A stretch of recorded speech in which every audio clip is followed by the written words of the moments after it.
O universo cinematográfico Marvel é um grande exemplo de planejamento, com o lançamento de mais de 20 filmes ao longo de 10 anos, culminando em um dos maiores eventos cinematográficos de todos os tempos. E é claro que com isso, outras editoras trilhariam o mesmo caminho da Casa das Ideias. Hoje nós vamos falar sobre Gundala, o primeiro filme da Bumilangit Studios e que é a origem de um universo cinematográfico de heróis da Indonésia. Gundala é um herói indonésio criado em 1969 e baseado em Kiai Ageng Sela, uma figura tradicional da mitologia javanesa. Ao longo de todos esses anos, o personagem passou por diversas transformações e teve a sua origem alterada algumas vezes, mas sempre manteve as características de controlar a eletricidade proveniente das tempestades e usar um capacete com asinhas. Mas vamos falar do filme. Gundala foi lançado em 2019 e mostra a transformação do Sanchaka no herói Gundala, que em javanês significa relâmpago. Isso não é mostrado no filme, mas todos os heróis do universo da Bumilangit são na verdade reencarnações de antigas entidades, de antigas deidades da mitologia javanesa. Nós acompanhamos o personagem desde que ele era uma criança e testemunhou o assassinato do seu pai, em meio a uma revolta de trabalhadores contra o seu empregador. Uma característica presente no Sanchaka, que também é retratada em outras versões do personagem, é que ele tem medo dos raios e trovões das chuvas. E, ironicamente, o seu poder é proveniente das tempestades. Após o assassinato do seu pai, o garoto é atingido por um raio e seus poderes começam a despertar, mesmo que ele ainda não perceba. As coisas começam a ficar difíceis na sua casa, já que a família perdeu a sua fonte de renda, e assim o Sanchaka acaba sendo abandonado pela mãe. Como uma criança vivendo sozinha nas ruas de Jakarta, o garoto é constantemente abusado por outras crianças de rua, até que encontra um garoto de rua um pouco mais velho, Awang,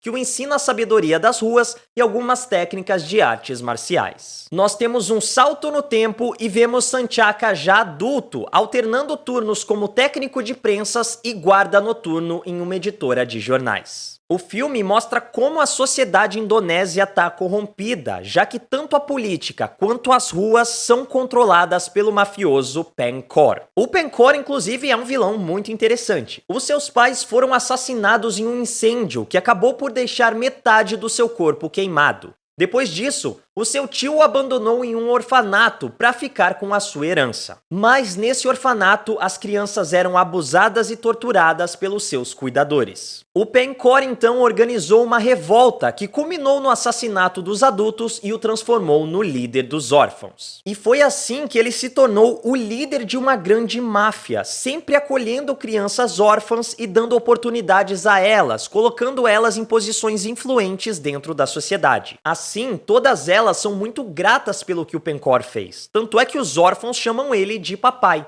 E sempre que ele precisa que algum serviço seja feito, ele ativa um dos seus filhos. Mas até o momento, o Sanchaka nem sabe que tem superpoderes. As coisas começam a ficar mais interessantes quando ele ajuda uma vizinha que está sendo cobrada por alguns criminosos. Mas é claro que mesmo depois de derrotar os bandidos, eles voltam querendo vingança e aparentemente matam o Sanchaka depois de encurralá-lo no seu trabalho e o atirarem de cima do prédio. Eles só não ficam lá para presenciar o personagem sendo atingido por outro raio, e aí sim os seus poderes terminam de despertar e ele inclusive começa a perceber as mudanças no seu corpo, principalmente o fator de cura acelerado, né? Com seus poderes, Sanchaka começa a resolver pequenos crimes no bairro onde mora, mas logo suas ações começam a chamar a atenção da população, o que desperta a esperança de dias melhores na Indonésia. Obviamente, Pankor não fica nada feliz com isso. O mafioso arquiteta um plano para espalhar uma doença misteriosa no arroz, e ele é o único que possui a cura, o que acarretaria em mais dinheiro sendo desviado para o seu império criminoso. Mas com a ajuda de aliados dentro da política, Sanchaka finalmente se torna o herói que a Indonésia precisa e consegue frustrar os planos do Pankor.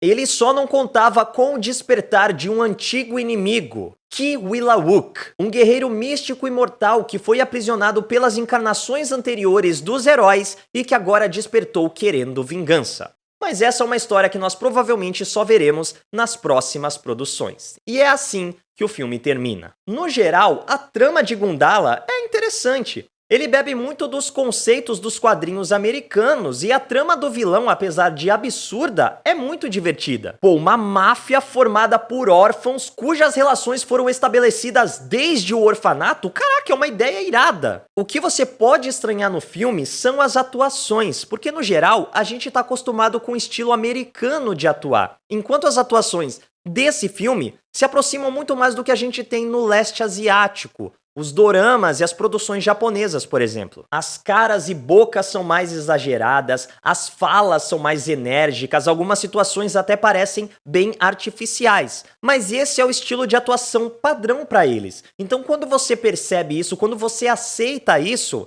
para de incomodar um pouquinho. Do mesmo modo, o plot do filme também é bem exagerado. As consequências da doença do arroz e o modo como eles trabalham isso dentro do filme chega a ser ridículo em alguns momentos. Várias vezes eu colocava a mão na testa, sabe? E ficava...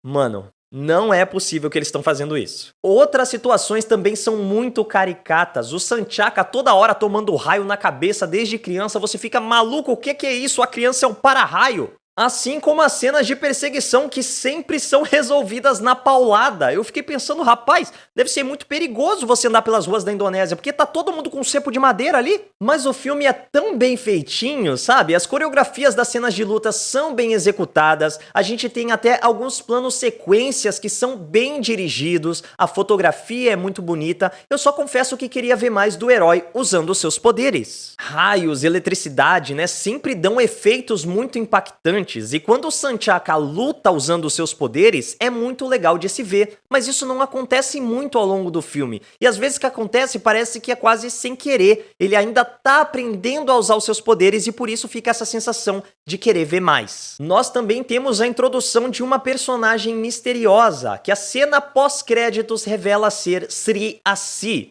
outra heroína da Boomerang Studios e que será a próxima a ganhar o seu próprio filme. Então, no contexto geral, para uma primeira produção de um novo universo cinematográfico, Gundala é um ótimo experimento. Apesar de ser uma produção indonésia, dá pra sentir que o estúdio já se preocupou em construir o filme como material internacional, o que arrancou elogios inclusive do próprio Kevin Feige, o presidente da Disney Studios, que elogiou a Boomerang, dizendo que eles estão no caminho certo. E também é interessante ver um personagem fora do padrão que a gente está acostumado de Marvel e DC. Apesar das lendas javanesas não serem tão aprofundadas nesse filme, eu acho que conforme mais personagens vão sendo apresentados, a gente vai se aprofundando também um pouco mais nessa mitologia. A própria presença do vilão ali no final do filme já é um indício disso. Então Gundala me deixou com sentimentos mistos em um primeiro momento, justamente por ser bem diferente do que a gente está habituado, mas conforme eu ia assistindo, eu ia passando a gostar um pouco mais daquele universo, até ficar completamente entregue e já tô ansioso para ver como esse universo cinematográfico vai continuar.